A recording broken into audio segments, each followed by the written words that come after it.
నామేనా పిల్లవేను అని ఇచ్చానే నీకు నా మనసుని.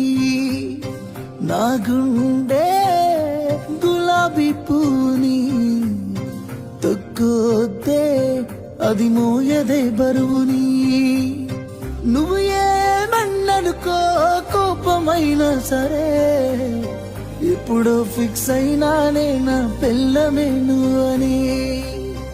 అల్లుడినై వస్తానే నీ కోసం అత్తగారింటికి, కోడలినే చేస్తానే మా ఇంటికి నిన్ను ముమ్మాటికి. అల్లుడినై వస్తానే నీ